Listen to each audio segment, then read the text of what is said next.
Jim may no longer be walking the planet with us, but he left some indelible footprints behind. I have very good news for everybody here tonight and for all those that will follow this evening. All the influence that you heard that Jim had on the people that crossed this stage or were on the video is still available to you. When I opened this event, I mentioned that I have had 1,000 hours of direct mentorship from Jim. While I got a chance to interview him, I got a chance to produce TV shows with him, sit some time backstage, have a few meals with him. 99% of all the mentorship that I got from Jim was in the form of his books, and most especially his tapes and his CDs. My wife will tell you, my car does not move without gas or instructional CDs playing. And that is how Jim Rohn mentored me, and that's still all available to you. Jim leaves behind a treasure chest of all the wisdom he ever had and he ever shared. It's available to all of us.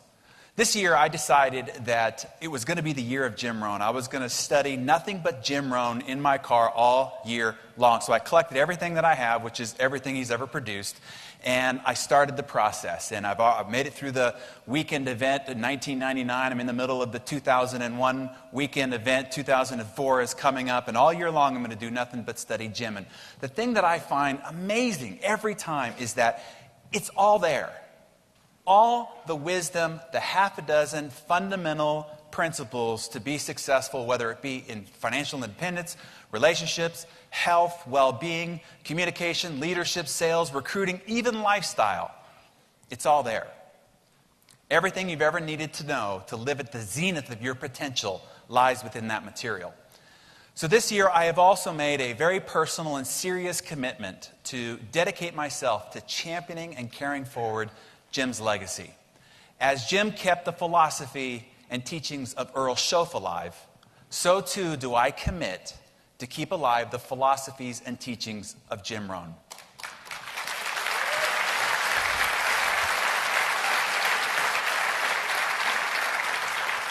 So, in wrapping up this spectacular evening, what I want to do is pass along a few of Jim Rohn's key insights to take home with you as a gift from Jim.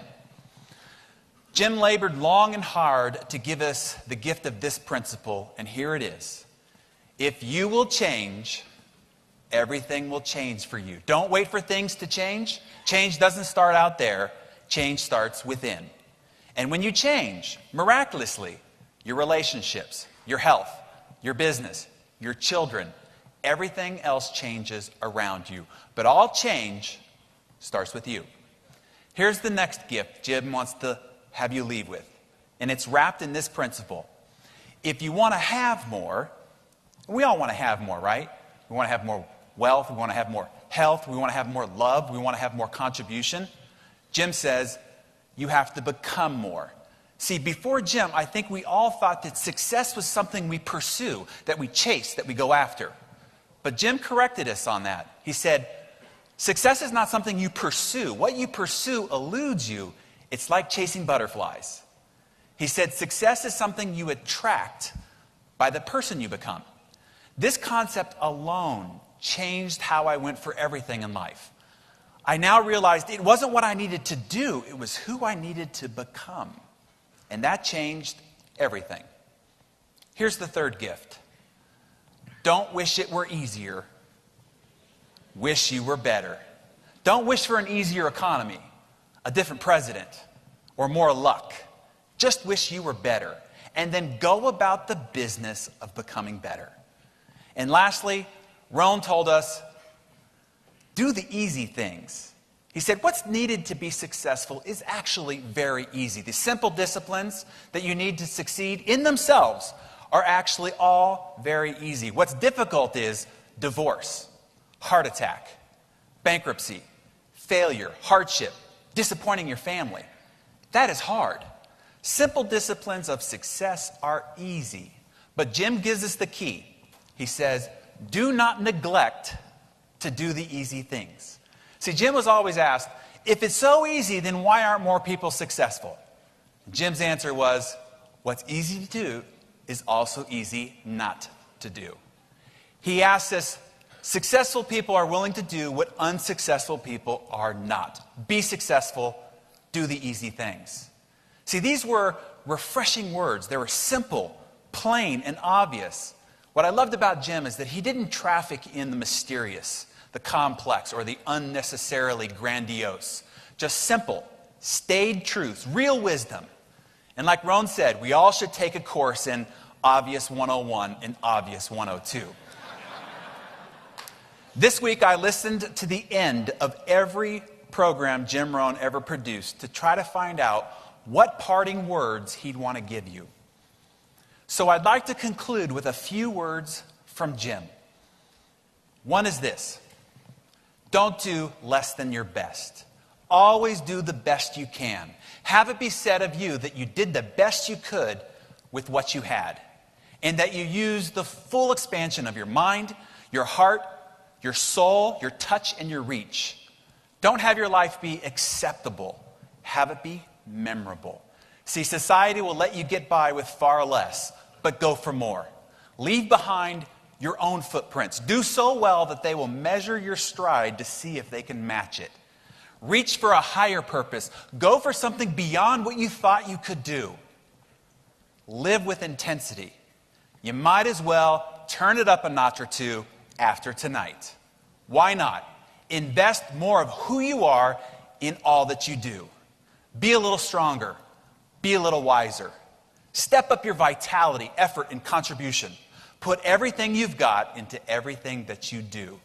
Develop even more vigor, more passion, more heart, and more soul. And then he warns us, let others lead small lives, but not you. Let others cry over small hurts, but not you. Let others argue over non-essentials, but not you. He said, deal in things that matter. The larger challenges, the larger opportunities. And then 2 is this: at the end of your life, have it be said of you, I fought a good fight. I fought for my kids. I fought for my health. I fought to protect my company. I fought for what was right. He said, if you want something of value, you have to fight to get it. But then he asks, while fighting the good fight, keep the faith.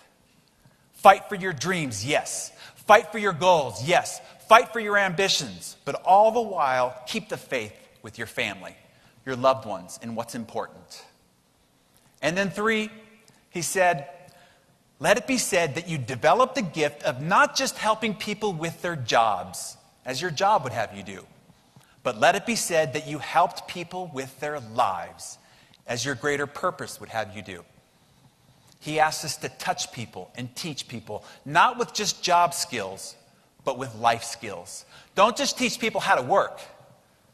Teach people how to live, how to assimilate and accumulate far greater treasures than just a paycheck. Jim gives us this promise: if you will use your gifts, the gifts that you've been given, they will make a room for you.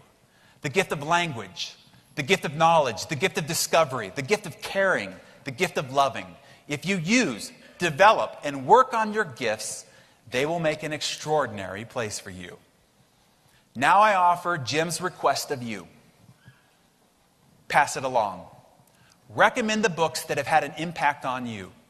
Pass along the ideas that have made a difference for you. Any discovery that you make, pass it along. Don't just keep them for yourself. Share them everywhere you go with everyone you meet.